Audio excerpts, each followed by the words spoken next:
그것들 모두는 일어나고 사라지는 성품.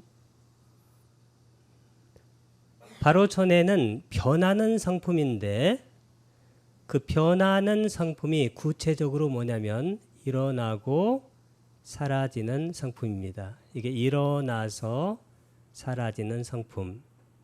이것이 바로 변하는 성품이죠.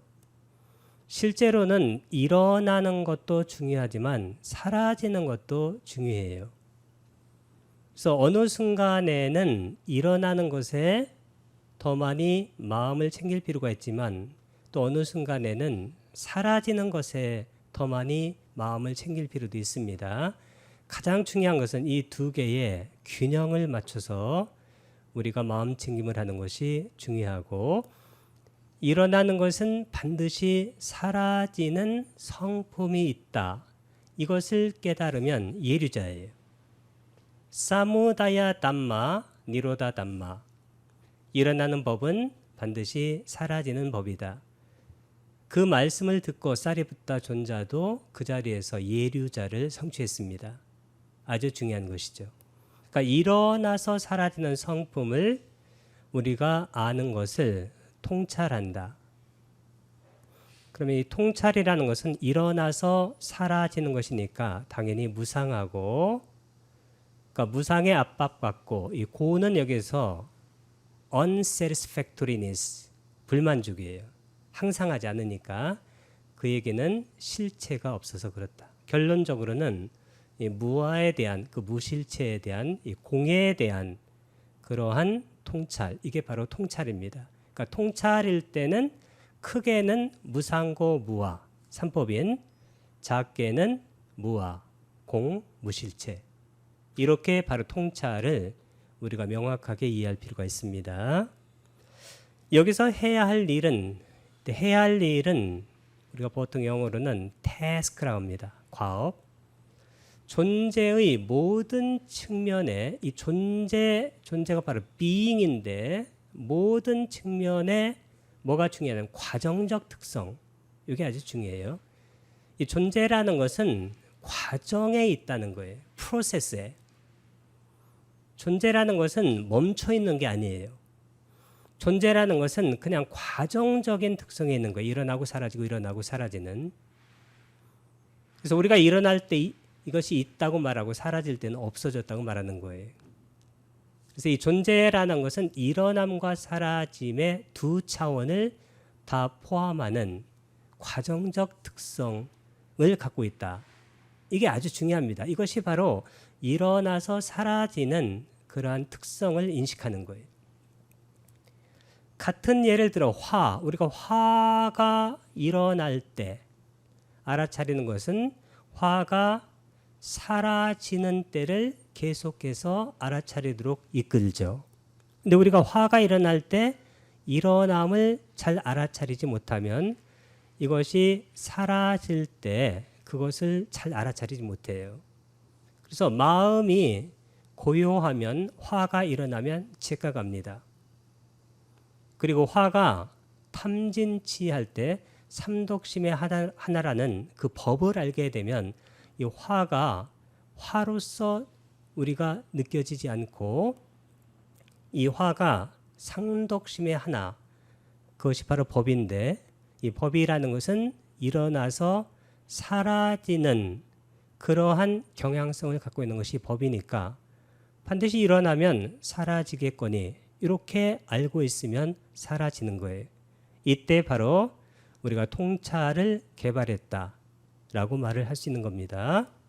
이 화와 같은 개인의 정신적인 상태를 알아차리는 것을 통해서 우리는 정신적인 상태들의 일어남의 성품, 그것은 그것들의 사라지는 성품에서 보완성, complementary, 이 보완성을 가진다는 사실을 알게 돼요. 그래서 일어나는 것은 사라짐을 보완해주고 사라지는 것은 일어남을 보완해주는 거예요. 상보성이라고 말하는데 이 상보성이라는 것은 뭐냐면 A가 없으면 B가 성립이 안 돼요. 반대로 B가 없어도 A가 성립이 안 되는 것을 상보적 관계라고 그래요. 일어나기만 하고 사라지지 않는 것, 그런 것은 없습니다. 사라지기만 하고 일어나지 않는 것도 없습니다. 따라서 일어나서 사라지는 그런 상보적 관계를 갖고 있다는 것을 우리가 알게 되면 우리는 세상의 어떤 것에도 의지하거나 집착하지 않고 머문다. 이것이 바로 이 책의 전체적인 요지입니다. 몸이나 느낌, 법들도 마찬가지입니다. 이 모든 것들은 반드시 뭐냐면 일어나서 사라지는 성품, 그것을 가진다. 그래서 우리가 본성할 때는 이것을 말하는 거예요. 비록 정확하게 일어나는 순간이나 사라지는 순간에 그것을 포착하지는 못했지만 이게 중요해요. 우리가 수행이 덜 될 때는 일어나는 그 찰나, 카나, 사라지는 순간 그 찰나가 그때그때 제각제각 포착이 안 될 때가 있어요. 그렇지만 이 현상은 단마인데 이 단마라는 것은 반드시 일어나고 사라지는 성품을 가지고 있다는 사실을 우리가 깨닫는 정도, 이해하는 정도로도 충분한 법의 효능성이 발휘됩니다. 실제적으로 우리가 일어나는 순간을 놓쳤다고 해서 슬퍼할 필요가 없습니다. 그리고 사라지는 순간을 끝까지 못 봤다고 해서 우리는 안타까워할 필요가 없습니다. 왜냐하면 모든 것은 반드시 일어나서 사라짐을 계속하기 때문에 어느 순간이라도 우리가 마음을 고요하게 해서 알아차리면 일어나는 순간과 사라지는 순간을 알게 되고, 이것은 어떤 법은 일어나서 사라지지만 다른 법은 일어나서 사라지지 않는다고 하면 실제로 어떤 법을 놓쳤을 때 우리 수행에 약간의 지장이 될 수는 있지만 모든 법이라는 것은 신수신법에서 생기는 모든 법이 순간순간 다 일어나서 사라지는 것이기 때문에 어느 한 현상에 대해서 일어나는 순간이나 사라지는 순간을 포착하지 못했다고 해서 실제적으로 우리의 수행이 크게 지장이 있는 것은 아니다. 이것이 바로 77주의 얘기입니다. 수행되지 않은 마음의 일반적인 관점, 수행하지 않는 사람들의 마음은 어디에 관심이 있냐면 일어나는 것에 관심이 있어요. 일어나는 것, 존재하는 것, 사건, 이슈, 새롭고 신선한 것에는 집중을 해요.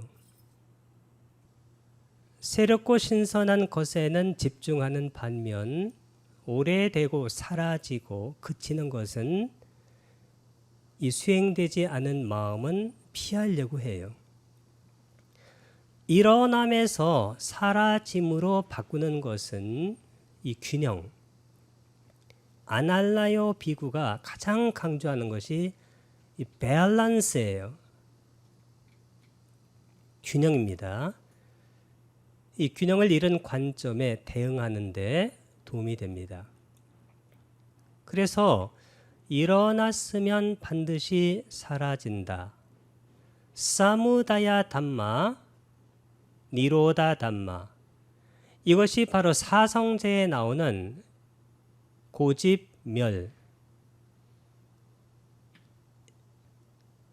그 진리입니다. 이것의 균형을 잡을 때 우리 삶의 균형이 잡히는 것이지, 일어나는 것, 새롭고 신선한 것, 이슈가 되는 것, 이런 것에만 우리가 계속 마음을 기울이게 되면, 주의를 기울이게 되면 사라지고 그치는 것을 우리가 주의를 기울이지 못하게 돼가지고 마음의 균형을 잃게 돼요. 우리는 삶에만 마음을 집중하고 그 삶이 사라지는 소멸, 죽음에 대해서는 우리는 마음을 기울이지 않기 때문에 우리 모두는 실제적으로 균형이 지금 깨진 상태예요.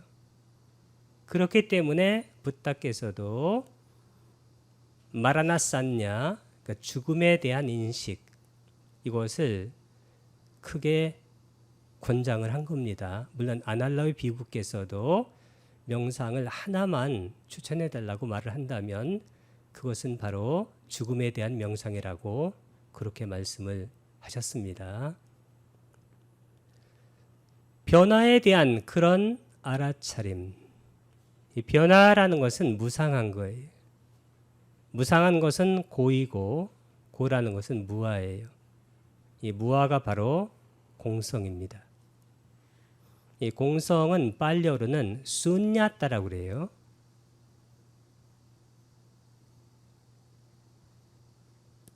따라는 것은 추상어입니다. 그래서 공한 것, 공성이 됩니다. 이 공성이 뭐냐면 무상고 무와 무실체성을 말하는 거예요. 이것에 대한 고요한 암시와 함께 오게 됩니다. 그래서 우리가 실제적으로 통찰할 때 그 통찰은 뭐냐면 무아 내지는 공성, 이것을 최종적으로 통찰하게 돼요. 그러면 변화에 대한 알아차림이 완성이 됩니다. 바로 78쪽에 나와 있는 이 말씀이 그 말씀입니다. 어떤 것이라도 그것을 그 자체로 존재하는, 그러니까 독립적으로 존재하는 자기 충족적이고 독립적인 그런 실체라는 것은 그것은 불가능한 겁니다. 이 우주에는 실체로서 존재하는 것은 단 하나도 있지 않습니다. 공간적으로도 단 하나도 없고 시간적으로도 단 하나도 없어요. 한 찰나에도 그것이 일어나서 사라져요. 한 찰나가 얼마나 짧은지는 알 수가 없습니다. 그래서 일어나면서 사라지는 거예요. 정확하게는 일어나면서 사라지는 겁니다. 그래서 일어남과 사라짐이 섞여 있는 상태예요. 실제로 일어남이 따로 있고 사라짐이 따로 있는 게 아니에요. 일어나면서 사라지는 겁니다. 그래서 물리학에서도 물질이라는 것이 10의 마이너스 24 퍼섹 초당, 이것은 정말로 어마어마한 속도예요. 이 속도로 물질이라는 것이 일어남과 사라짐을 반복한다는 얘기는 무슨 얘기냐면 일어나면서 사라지고 사라지면서 일어나는 거예요. 그 일어남과 사라짐이 무척 빠르게 진행되기 때문에 우리는 우리 눈앞에 어떤 것이 있다라고 착각하는 겁니다. 정영구에서 언급된 세 번째 영역, 이 세 번째 영역이 뭐냐면 냐나 빠티사티인데,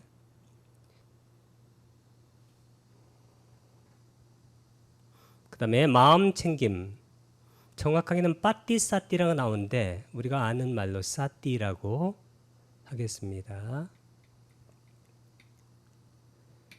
우리가 왜 마음챙김 수행을 하냐면 지혜와 마음챙김을 얻기 위해서인데, 이 사티는 항상 그것의 짝이 뭐라고 했습니까? 삼바 자나. 이 삼바자나, 이 빠자나는 빠자나띠, 통찰하다 에서 나왔어요. 그게 바로 지혜입니다. 그래서 마음 챙김을 하게 되면 지혜가 있어야 돼요. 지혜가 있어야 마음 챙김을 하는 거예요. 지혜라는 것은 뭐냐면 통찰이에요. 통찰. 통찰은 뭘까요? 항상 무상하고 고이고 무아, 공, 여기 공성을 통찰하는 거예요. 이것을 위해서 마음 챙김을 하는 겁니다. 일어나서 사라진다. 그 얘기는 어떠한 것도 무상하고 그것은 바로 고, unsatisfactory, 불만족스럽고, 왜냐하면 주제할 수 있는 실체적 자아가 없기 때문이에요. 이렇게 하게 되면 우리 마음이 풀려나기 시작해요. 어디에서? 그 대상에서.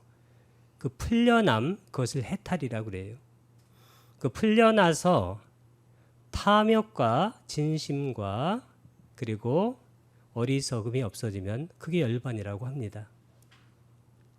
그래서 우리가 해탈 열반을 얻기 위해서는 반드시 통찰이 일어나야 돼요. 통찰은 무상고 무아에 대한 통찰인데 그러기 위해서는 마음 챙김과 지혜가 짝을 이루어서 원래 이게 둘이 짝이에요. 왜냐하면 사띠하고 삼바자나가 짝으로 작동하니까 마치 사마타하고 위파사나가 짝으로 작동하고 사마디하고 빠냐가 짝으로 작동하는 것과 똑같아요. 부처님의 법에서는 아주 중요한 것이 대부분의 법들이 상으로 작동해요. 그래서 이것을 이 동양의 스승들은 정해쌍수, 지관겸수 이런 말들로 표현을 했는데 그 말이 틀린 말은 아닙니다.